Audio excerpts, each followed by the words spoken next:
오늘 함께 우리 읽은 사무엘하 5장의 이 내용은 사무엘상 16장의 성취라 할 수 있습니다.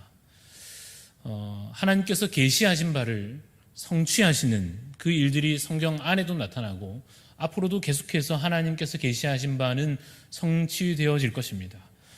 사무엘하 5장 오늘 내용은 왜 사무엘상 16장의 성취인가 하면 그 이전에 사무엘을 통하여서 이 어린 다윗에게 기름 부음이 이미 이루어졌지 않습니까?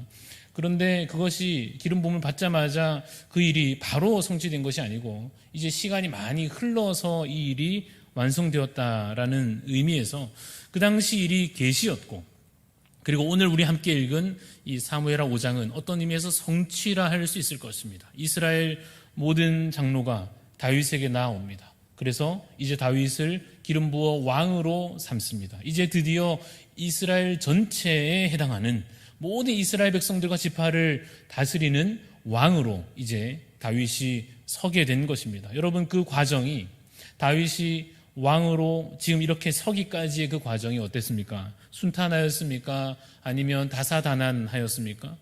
다사다난했죠. 고생 엄청 하지 않았습니까? 막 이렇게 이 죽을 위험들을 넘겨야 했고 또 사울의 위협을 견뎌야 했고 하여튼 여러 과정들이 참 다사다난하게 있었습니다. 그래도 하나님께서 계시하신 바를 어떻게 하십니까? 반드시 이루시는 것입니다.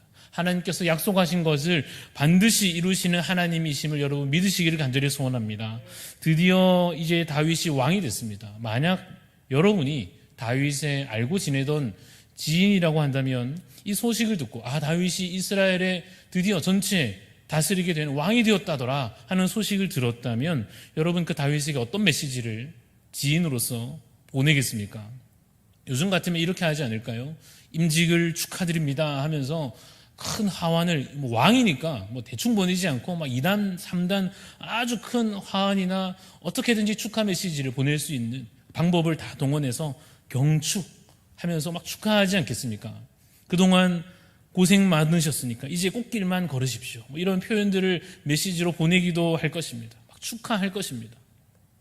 여러분, 그런데 다윗이 이스라엘의 왕이 되었다고 하는 것, 그리고 오늘 4절 읽었습니다만 이제 다윗이 장차 40년간 왕으로 다스리게 되는 것, 물론 그 이전 과정부터 다 포함하는 것인데요, 앞서 7년 정도 유다의 왕으로 그가 섬겼었고 이제 33년간을 이스라엘 전체 왕으로 섬김으로 합하여 40년을 그가 이제 왕으로 섬기는 자가 되는 것인데, 여러분 이 기록을 읽으면서 이 사실을 우리가 들으면서 어떤 생각이 드는가 하는 것이 우리가 가진 왕직에 대한 인식이 어떤 것인가 하는 것을 보여줄 것입니다. 예를 들어서 와 좋겠다, 야 다윗 참 부럽다, 야 멋지다 라고 하는 생각이 드는지 어떤지 하는 것입니다. 예를 들어 여러분 자녀가 고위공직자로 임명되었다 라고 하면 어떻습니까? 어떤 기분이 드실 것 같습니까?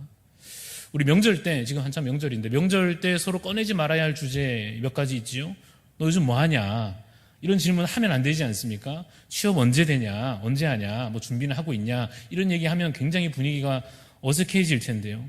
그래서 명절 되면 우리 아들은 이 친척들 얼굴도 안 보려고 그러고 널리 참 속썩이는 속상한 이 아들이 드디어 기업에 예를 들어서 말입니다, 고위 관리직에 딱 이렇게 돼가지고 친척들 앞에 이제 데려가서 이 아들 다 앉혀놓고 친척들이 막 묻고 야 어떠냐, 일은 어떠냐 하면 그 상황을 옆에서 앉아서 거들 때 우리 아들 요즘 집에를 못 들어온다고 너무 바빠가지고 너무 일이 많아가지고 잠도 못 자고 막 불쌍해 죽겠다고 우리 아들이 막 이렇게 얘기할 때 그 마음에 담긴 진심이 있지 않습니까? 그 진심이 무엇인가라고 하는 것이 고위직에 대한 우리의 인식이요 우리의 가치관일 것입니다. 여러분 다윗이 왕이 되었습니다. 여러분 이것이 좋은 일입니까? 안 좋은 일입니까? 좋은 일이죠. 좋은 일이죠. 그런데 왜 좋은 일인가 하는 것이 참 중요합니다.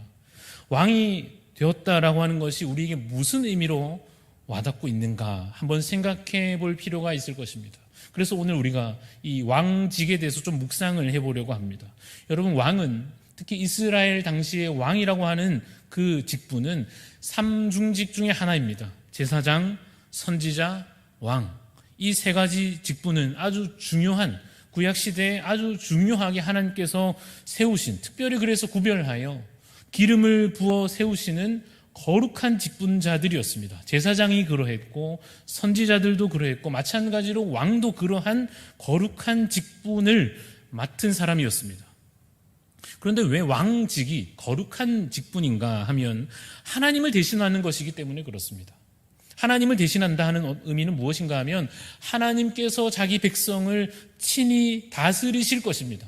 하나님께서 친히 그 백성들을 돌보시고 그들을 승리케 하시고 이렇게 이끄시는 이 다스리심을 하나님께서 이루실 것인데, 행하실 것인데, 그 직분을, 그 역할을 대신 대리자로서 감당하는 것입니다. 그래서 백성들을 지켜주고 돌보아주고 하는 것 아니겠습니까? 평안하게 그 백성들이 살 수 있도록, 안전하고 평화롭게 지낼 수 있도록 하나님께서 하실 일을 대리자로서 왕이 위임받아 섬김으로 이 왕직이 어떻습니까? 거룩한 직분인 것입니다. 그런데 여러분, 이 왕의 역할을 듣고 보면 지키고 돌보고 보호하고 이러한 이야기를 들어보면 왕이 꼭 무엇과 비슷하게 느껴지느냐 하면 목자와 비슷하게 느껴집니다. 목자가 무엇입니까? 양들을 돌보는, 양들을 먹이고 돌보고 하는 역할 아닙니까? 여러분 잘 아는 시편 23편 1절 말씀 무엇이죠? 여호와는 나의 목자시니 라고 할 때 이 의미가 한편 여호와는 나의 왕이시다, 여호와께서 우리의 왕이 되신다 하는 의미입니다. 실제로 여러분 오늘 본문에서도 왕직을 이 목자와 연결시키는 내용, 그 장면이 있습니다. 5장 2절 보시면 제가 읽어봅니다. 전에 곧 사울이 우리의 왕이 되었을 때에도 이스라엘을 거느려 출입하게 하신 분은 왕이시었고 여호와께서도 왕에게 말씀하시기를 내가 내 백성 이스라엘의 목자가 되며 내가 이스라엘의 주권자가 되리라 하셨나이다 하니라. 이 본문의 상황을 조금만 더 설명해 보겠습니다. 사무엘 하 이제 넘어오면서 사울이 죽었습니다. 다윗이 급부상하고 있지만 이스라엘 북쪽에서는 여전히 이 사울의 군대와 사울의 그 친족들의 영향력이 남아 있었습니다. 그래서 아브넬이 있었고 이스보셋이 사울의 아들로서 왕으로 세움받기도 했습니다. 그런데 이제 3장에 오면 아브넬이 요압에게 어떻게 됩니까? 죽고 말죠. 그리고는 4장에 넘어오면 이스보셋이 이제 또 부하들의 배신으로 인하여서 그 또한 죽고 맙니다.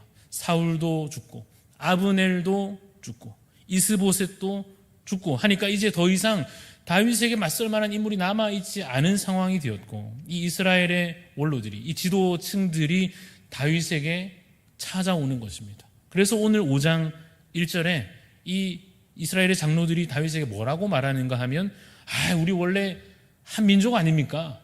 뭐 이제 와서 말이죠. 이제 우리 원래부터 한 식구, 한 가족 아닙니까? 라고 하면서 제가 방금 읽은 2절 말씀, 옛날부터 사울왕 때부터 솔직히 다윗왕 당신이야말로 진정한 용사였고 다윗 당신이야말로 이스라엘의 안전을 보장해 주시는 분 아니었습니까? 라고 말하면서 이어서 우리가 예전부터 다 듣던 얘기가 있습니다. 여호와께서도 다윗 당신을 가리켜서 다윗 네가 이스라엘의 목자가 되며 이스라엘의 주권자가 될 것이다. 하나님께서 이미 그렇게 정하여 두셨던 것 우리 다 알고 있었습니다. 우리 그날 오기를 기다리고 있었습니다. 이렇게 이스라엘의 장로들이 다윗에게 찾아왔고 다윗과 서로 악수하고 사인하고 약속하면서 다윗을 왕으로 세운 것입니다. 여러분 그런데 방금 읽은 대로 2절에 목자가 될 것이다 라고 하는 그 당시 그들의 마음의 진심이 무엇이었든 간에 이 왕직은 실제 이 목자와 같은 역할을 한다는 것이 중요한 포인트가 됩니다. 여러분 요한복음 10장에 보면 목자에 대해서 설명하고 있습니다. 우리 주님께서 우리의 목자이시다라는 것을 말하며 목자에 대해서 설명할 때 핵심적인 구절 여러분도 들으시면 아실 텐데요. 요한복음 10장 11절 말씀은 이것입니다. 나는 선한 목자라. 선한 목자는 양들을 위하여 무엇을 행합니까? 목숨을 버리거니와. 나는 선한 목자라. 선한 목자는 사꾼과 달라서 나는 선한 목자이므로 양들을 위하여 목숨을 버리노라 하신 주님의 말씀을 통해 목자가 뭐하는 사람인지 우리 배우게 됩니다. 목자가 뭐하는 사람입니까? 양들을 지키고 돌보는 사람입니다. 어떻게 지키고 돌보느냐? 자기 목숨을 바치는 것입니다. 한번 중간 정리를 한번 해보겠습니다. 여러분, 다윗이 왕이 됐습니다. 세속적인 권력자가 됐다, 이런 의미가 중요한 것이 아닙니다. 거룩한 직분을 그가 감당하게 되었다는 것입니다. 왜 거룩하다 했습니까? 하나님의 대리자로서 하나님 하실 역할 맡아서 섬기는 것이므로 거룩한 직분입니다. 마치 무엇과 같다 했습니까? 목자와 같습니다. 목자는 어떻습니까? 양들을 위하여 목숨을 바치는 것입니다.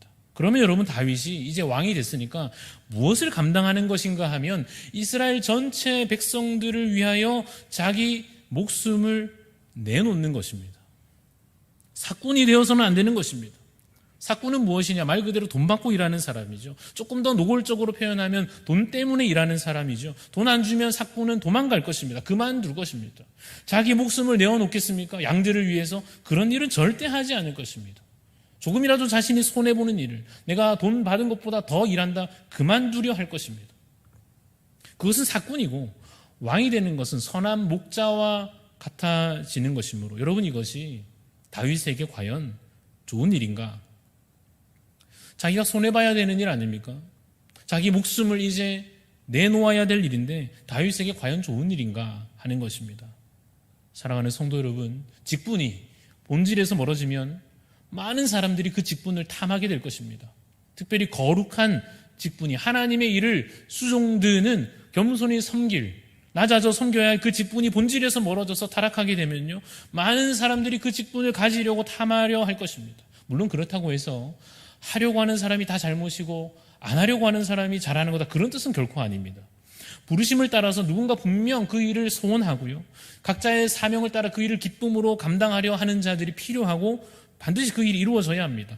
헌신하는 자들이 반드시 있을 것입니다. 그러나 그럼에도 불구하고 직분이 타락했음을 알 수 있는 아주 중요한 증거 중에 하나가 무엇인가 하면, 은사나 부르심이나 이런 것 아무 상관없이 내가 하나님께 어떠한 은사를 받았고 하나님께서 나를 어떤 일에 부르셨고 아무 상관없이 그저 많은 사람들이 자기 욕심으로 그 자리를 탐하게 되는 것입니다. 그 자리가 욕망의 대상이 됐다는 증거입니다. 여러분, 왕이 되면 좋을까요? 우리 상상이나 해보는 것입니다만은, 왕이 되면 어떨까요? 좋을까요? 자기 목숨을 버려야 하고 책임져야 할 사람이 한 가족만 해도, 몇 명만 해도 얼마나 부담스러운 일인데, 왕으로서 온 나라 백성들을 책임진다, 얼마나 부담스러운 일입니까? 여러분, 왕이 되고 싶을까요? 희생하고 손해보고 자신을 내놓아야 하는데 말입니다. 그것은 여러분, 우리의 본성이 결코 허락하지 않을 일입니다. 우리의 악한 본성은 어떻습니까? 욕심으로 향하고요, 게으름으로 향하고 힘을 가지려고 하고 내 유익을 우선하려고 하는 것이 우리의 악한 본성 아닙니까? 그런데도 여러분, 왕이 되려고 한다고요? 여러분, 우리가 아까 다윗에게 하완을 보내기로 하지 않았습니까? 경축 해가지고, 와, 이스라엘의 왕이 되신 것 임직을 축하드립니다, 꽃길만 걸으십시오. 무슨 꽃길입니까? 그렇지 않습니까? 여러분, 제가 나중에 만약 어느 교회에 청빙이 되었다 하는 소식이 퍼져가지고 담임 목사로 어딘가 가게 됐다 하는 소문이 들리면 여러분, 저한테 뭐라고 하시겠습니까? 양 목사님 축하해요 하는 분들이 많겠죠. 왜 축하합니까? 뭐 잘된 일입니까? 여러분, 제가 솔직히 말해서 대한교회 부목사로 있는 것과 다른 교회 담임 목사가 되는 것 중에 어느 것이 더 고생스럽겠습니까? 말할 필요 없이 담임 목사 되면 더 고생스럽고 훨씬 더 힘들지 않겠습니까? 저는 더 힘들게 생겼는데 왜 저한테 와서 축하한다고 인사를 한단 말입니까? 하여튼 더 높은 자리가 좋은 자리니까, 더 좋은 거니까 축하하는 것입니까? 아니면 이제 더 안정적인 자리를 갖게 됐으니까 축하하는 것입니까? 그럼 만약에 제가 해외 선교를 나가면 어떻습니까? 미국이나 영국이나 캐나다 이런 곳 말고 저기 중국에 알지도 못하는 소수 민족들을 위해서, 거기도 가면 담임 목사인데 성도는 4명 있고 제 아내하고 애들 3명까지 해가지고 5명, 어쨌든 담임 목사 아닙니까? 또 건물은 이제 방 2칸, 집 하나 있고, 아이들 학교 보내기도 힘든 이 주변 상황 가운데 있지만, 그래서 이제 여기저기 후원 요청 받고 다닌다더라, 그런 소식 여러분 만약에 듣게 되시면 여러분 어때요? 저한테 축하해 주실 거죠? 축하해야 되지 않습니까? 드디어 주님의 부르심을 따라서 귀한 일에 쓰임받게 됐는데 말입니다. 예를 들어 제가 어렸을 때부터 이 일을 위해서 기도하면서 응답받았던 그 일이, 그래서 정말 오랫동안 준비하고 기다렸던 그 일이 부르심을 따라 이때까지 준비했는데 드디어 하나님께서 부르셔서 그 선교지에 가게 되었다 하면, 그 선교사로 파송되었다 그러면, 물론 저는 아직까지 해외 선교의 비전이 없고 부르심이 없기 때문에 다행입니다만은, 예를 들어서 말입니다. 그래서 제가 정말 이제 선교사 파송식을 한다고 이 자리에 선다면, 심지어 저희 부모님까지 다 오셔가지고 같이 참석하시면, 여러분 성도님들께서 우리 부모님께, 저희 부모님께 뭐라고 인사하시겠습니까? 참 좋으시겠어요, 축하드립니다, 이렇게 인사하시겠습니까? 입이 잘 안 떨어지는 분들도 계시겠죠. 왜 그런가 하면 고생길이 훤하니까 그런 거 아닙니까? 여러분, 왕직이라고 하는 것은 명예롭고 무슨 권력을 가지고 부를 축적하고 이제는 마음껏 내 쾌락을 누리고, 세상에서는 그렇습니다. 세상의 왕들이나 황제나 이름이 무엇이든 간에 세상의 최고 권력자들은 그렇습니다. 명예를 가지고요, 자신이 역사를 써내려가고 이전 역사는 다 바꿔버리고, 하여튼 내가 제일 잘났고 권력을 가지고 사람들 다 내 앞에 굽신굽신거리고 지나가면 다 엎드리고 말 한마디에 사람들이 죽어나가고, 부를 축적하여 내가 혹시 나중에 왕직에서 물러나더라도 먹고 사는 데 지장 없도록 내 자자손손 평안히 부를 누릴 수 있도록 부를 축적하고 마음껏 쾌락을 누리는, 세상에서는 그렇습니다. 그러니까 부러울만 하죠. 인간적으로 말입니다. 그것은 욕망의 대상이 되었다는 증거 아닙니까? 서로 그것을 한번 잡아보려고, 내가 한번 왕 되어보겠더라고, 내가 태어나서 한번 저 왕직을 한번 얻어보겠노라고 서로 사람들이 죽이고 칼을 겨누고 배신하고 빌붙고, 여러분 이것이 사무엘 상하의 이야기입니다. 사울이 그러했고 아브넬 장군이 그러했고 이스보셋도 별로 다르지 않았고요. 그를 죽인 이 바나와 레갑 사장이 나타났던 그들도, 배신했던 그들도 마찬가지입니다. 이것이 당시 이스라엘의 현실이었고 그들의 가치관이었습니다. 그들의 가치라고 하는 것은 뭐가 있었는가 하면 결국 생존과 권력 이런 것이었습니다. 하나님의 뜻이나 하나님의 나라나 그런 것은 없었습니다. 거룩함이나 순결함이나 정직이나 충성이나 이런 것은 그 왕직에 관하여서 생각되지 않던 시대였습니다. 이러한 실패한 왕들을 대신하여 그 이후에도 세움받는 수많은 왕들이 별로 다를 바 없는 욕심에 가득 차 그 직분을 감당함에 있어서 실패한 뒤에, 그 모든 실패한 왕들을 대신하여 이 땅에 예수 그리스도께서 참된 왕으로 오시는 것입니다. 오셨을 때 아직 아기인데도 헤롯은 여전히 그 예수님을 권력의 경쟁자로 여겨서 죽이려고 들고, 세상 권력자는 여전히 그러고 있는 것입니다. 그러나 이 땅에 왕으로 오신 주님이 권력을 탐하십니까? 아닙니다. 주께서 명예를 얻으려고 무언가 하십니까? 아니요. 우리 예수님께서 이 땅에 왕으로 오셔서 부를 축적하십니까? 쾌락을 누리려 하십니까? 결국 어디로 향하시느냐? 그 길을 뒤따라 가보니 십자가로 향하십니다. 우리 아는 찬송가 가사 중에 주 십자가에 달릴 때 명패에 쓰인 대로, 그 다음 뭐죠? 저 유대인의 왕이요 또 우리 왕이시라 하는 그 가사대로 십자가에 달릴 때 그 위에 유대인의 왕 이렇게 써 있었습니다. 물론 그것은 조롱이었습니다. 지가 무슨 유대인의 왕이냐 하는 의미에서 그들이 예수님을 조롱하며 유대인의 왕이라 썼지만, 그러나 그것은 참으로 그가 그들의 왕이셨고 또한 우리의 왕이셨습니다. 모든 인간들이 실패한 그 왕직을 순종하심으로, 온전히 그들의 헌신하심으로, 그 사명을 완성하심으로 그가 행하십니다. 여러분, 우리 위에 왕이 있다고 하는 것이 좋습니까? 안 좋습니까? 어떻습니까? 좋지요. 물론 전제가 있습니다. 우리 위에 왕이 있는 것이 좋으려면 선한 왕일 때, 그렇지 않습니까? 악한 권력자가 우리 위에 있다, 이건 굉장히 고통스러운 일이지만 선한 왕이 우리 위에 계시다, 얼마나 좋은 일입니까? 예를 들어서 아르바이트 하는데, 예를 들어 편의점 알바 하는데 말입니다, 점장님이 혹은 사장님이 옆에 계속 나와 계시면 불편하잖아요. 원래 그렇지 않습니까? 좀 집에 들어가시거나 좀 이렇게 밖에 나가시거나 하면 좀 편하게 있을 텐데 계속 옆에 계시면 별로 안 좋죠. 왜 그러냐면 보통 감시한다 느껴지기 때문에 그렇지 않습니까? 그리고 예를 들었는데 그렇지 않고 이 사장님이, 점장님이 예를 들어서 막 감시하고 이런 게 아니라 어찌나 편하게 해주시는지, 심지어는 야간에 막 진상 손님들 와서 막 행패 부리려고 하는데 그거 다 대신 막아주고 사장님이니까 뭐 당연한 거 아니겠습니까? 막아주고 심지어 먹을 거 막 챙겨주고 피곤하다고 좀 쉬라 그러고 뭐 용돈을 막 챙겨주고 이러면 좋잖아요. 그런 분이 내 위에 있다 얼마나 좋은 일입니까? 심지어는 나를 위해서 목숨을 대신 내어준다. 상상이 잘 안 가지만 얼마나 귀한 일입니까? 땡큐죠. 감사한 일이죠. 주께서 다윗을 이제 이스라엘 왕으로 세우고 계십니다.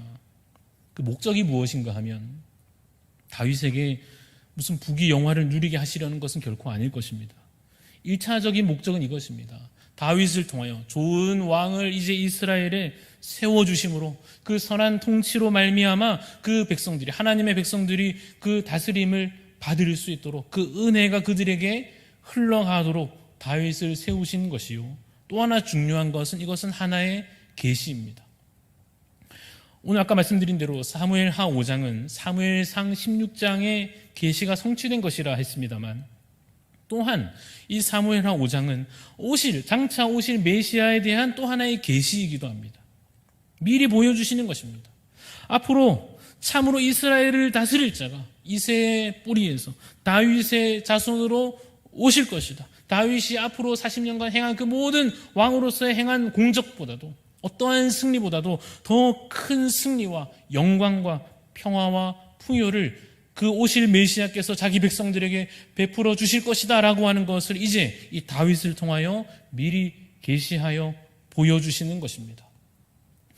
하나님께서 다윗을 왕으로 그래서 세우신 그 목적과 동일한 목적으로 예수 그리스도께서 이 땅에 오셨습니다. 자기 백성을 승리로 이끄시고 자기 백성을 영광으로 관을 씌워 주시고 평화와 안식을 그들에게 베풀어 주시며 풍성케 하시려고 주께서 이 땅 가운데 오셨습니다. 참된 목자로서 그 일을 오늘 이루시기 위하여 우리 주님께서 자기 목숨을 버리셨고 결국 그 사명을 온전히 완성하셨습니다.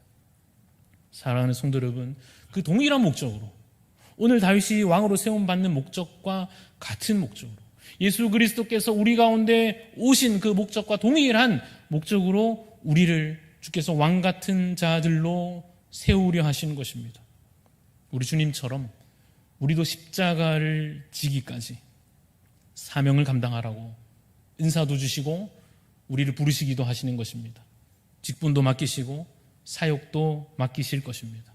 그러나 여러분 앞으로 맡게 될 그래서 앞으로 우리를 세워 가실 일도 중요합니다만은 사실 더 중요한 것은 무엇이겠습니까? 이미 우리를 세우신 지금 이 자리가 사실 더 중요할 것입니다. 앞으로에 대한 무슨 대단한 다짐 이전에 현재 여러분 서신 자리에서 이미 감당하고 계시는 그 역할 가운데 여러분 예를 들어 이 기준으로 한번 점검해 보시면 좋겠습니다. 9가지 열매를 하나하나 떠올려 내가 섬기는 이 자리에 나를 통하여 이 열매들이 맺혀지고 있는가? 내가 섬기는 이 자리에서 사랑의 열매가 맺혀지고 기쁨이 있고 화평이 있고 함께 인내하며 오래 참고 충성하며 서로 하여튼 이러한 아름다운 이 열매들이 그야말로 현재 내가 섬기는 이 자리에서 아름답게 맺혀지고 있는가를 한번 점검해 보실 수 있으면 좋겠습니다. 또 하나 우리 주님 그러하셨던 것처럼 내가 이 자리에서 당장 십자가를 지고 있는지 그래서 누군가 살려내고 있는지 내가 죽어 다른 이가 살고 있는지를 한번 우리 현재의 직분과 역할과 섬김의 자리를 기준하여 확인하여 보면 좋겠습니다. 그래서 오늘 서신 그 자리에서 주님 앞서 우리를 위하여 섬기신 대로 목자의 심정으로 헌신하시고 충성하시고 겸손히 섬기시는 우리 모든 성도님들 다 되시기를 주님의 이름으로 축원합니다. 함께 우리 말씀을 기억하며 이 시간 헌신하는 마음으로 찬양하며 나아가시겠습니다. 당신의 그 섬김이 천국에서 빛날 것입니다. 당신의 겸손과 그 순종이 하나님 기뻐하시는 아름다운 영광으로 빛날 것입니다. 이 시간 우리 서로를 축복하는 마음으로 또한 나 자신에게 하나님 맡기신 그 사명 기뻐 감당하고자 하는 열심으로 이 시간 이 찬양으로 고백하며 나아가시겠습니다. 함께 찬양합니다. 당신의 그 섬김이 천국에서 내가 신나리 당신의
말씀을 기억하며 기도하며 나가기를 원합니다. 지금 내가 선 곳에서 하나님 내게 주신 사명 다하게 하여 주시고 자신을 내어주신 우리 주님 주여 우리가 함께 하여 주옵소서. 하나님 나라를 이루어가는 일에 우리가 작은 부분이라도 동참하게 하여 주시고 겸손한 마음으로 섬기는 주의 종 되게 하여 주옵소서. 이 시간 간절한 마음으로 함께 기도하며 나아가시겠습니다. 하나님 아버지, 시간 주여 우리의 마음을 주장하여 주시옵소서. 하나님 아버지,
목사님과 모든 직분자들을 위하여 기도합시다. 참으로 하나님 맡기신 거룩한 직분을 담당키에 부족함이 없도록 참으로 거룩하게 순결하게 또한 겸손히 또한 충성되이 섬기는 우리 교회 모든 직분자들이 될 수 있도록 서로를 위하여 기도해 주시고 또 앞두고 있는 우리 직분자 선출을 위해서 정말 우리 마음을 다하여 기도하기를 소원합니다. 또한 새생명 축제를 10월에 앞두고 있습니다. 한 생명 살리는 귀한 일들 하나님 이루어 주시기를 소원하며 또 무엇보다 우리 어린 자녀들 우리 교회에서 자라는 다음 세대 귀한 우리 아이들과 청소년들과 청년에 이르기까지 주님 아름다운 주의 일꾼으로 세움받게 하여 주옵소서. 우리 시간 교회를 위해서 주여 한번 외치며 함께 기도하며 나가시겠습니다. 주여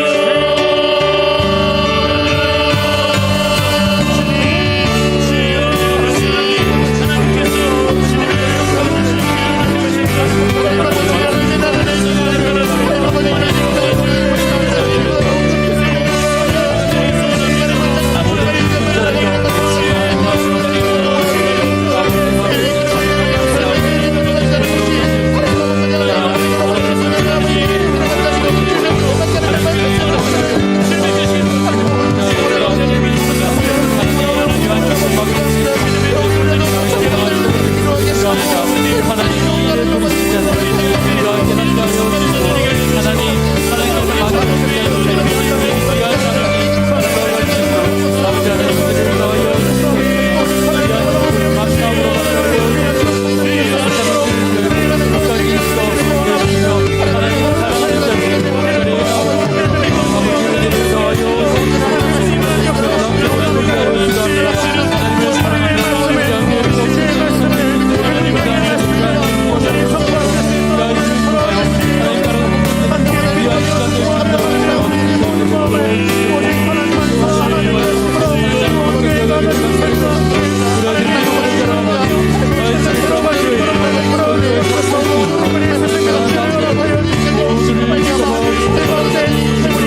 우리 마지막으로 함께 기도하겠습니다. 주님의 나라 이루어지기를 소망하며 기도합시다. 특별히 곳곳에 나아가 섬기시는 우리 귀한 선교사님들을 위하여 하나님 저들의 건강과 또 영적인 상태와 가정과 교회를 하나님 지켜보아여 주시기를 우리 기도합시다. 어려운 상황 가운데서도 국내외에 복음 지켜가는 수많은 교회와 성도들 하나님 붙잡아 주옵소서. 지치지 아니하고 낙심치 아니하도록 필요한 모든 것을 하나님 공급하여 주시기를 기도합시다. 주님의 다시 오심을 소망하는 모든 성도들이 될 수 있도록 마지막 날까지 인내하는 우리 믿음 하나님 달라고 우리 기도하시고, 우리 각자의 개인적인 기도 제목 이어서 기도하며 나아갑니다. 다 같이 기도하시겠습니다.